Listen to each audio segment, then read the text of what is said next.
Dođi, duše sveti, dođi po moćnom zagovoru bezgriješnog srca Marije, tvoje preljubljene zaručnice.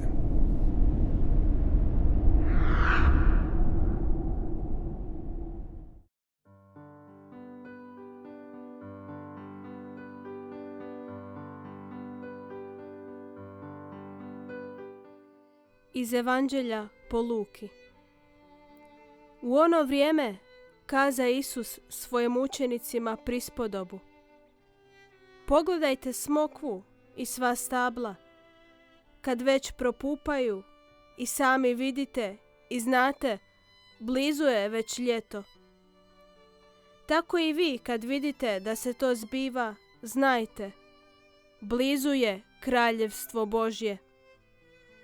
Zaista kažem vam, neće uminuti naraštaj ovaj dok se sve ne zbude. Nebo će i zemlja uminuti, ali moje riječi neće uminuti.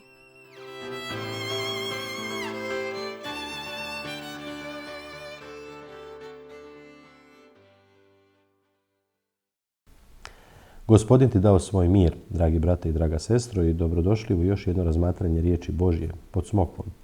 Današnji evanđelski odlomak čuli smo i spominje riječ smokvu. A radi se zapravo, draga braćo i sestre, o mogućnosti, odnosno o znati, prepoznati određeni znak vremena koji nam evo Gospodin stavlja u naše živote. I mi ćemo uskoro započeti prelijepo liturgijsko vrijeme, vrijeme Adventa. Tu je pred vratima onog radosnog iščekivanja utjelovljenja Sina Božjega i proslave utjelovljenja Sina Božjega, ali evo u tom vremenu Adventa, u tom vremenu došašća gdje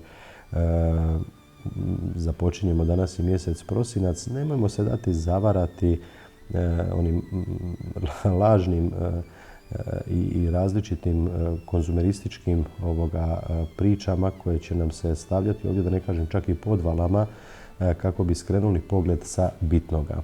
Jer tepat ćemo mi ovom mjesecu kao mjesecu darivanja. Mi ćemo govoriti o vremenu topline, pripreme za sam Božić, pa ćemo koristiti sve različite umanjenice koje ćemo nekako dočarati i reći ću evo tu onu sintagmu koja je toliko prisutna i među nama, nažalost, vjernicima, da doživimo tu čaroliju Božića. Ma nema nikakva čarolija, ne postoji nikakva čarobna priča, jer naš život, odnosno utjelovljenje Sina Božjega, nije tek priča, nije to tek neka čarolija, nego zaista jedna kruta stvarnost, utjelovljenje Sina Božjega koji je došao na ovu zemlju da nas spasi, koji je došao na ovu zemlju da nas otkupi i koji se rodio u vrlo konkretnim životnim okolnostima i povijesnim prilikama.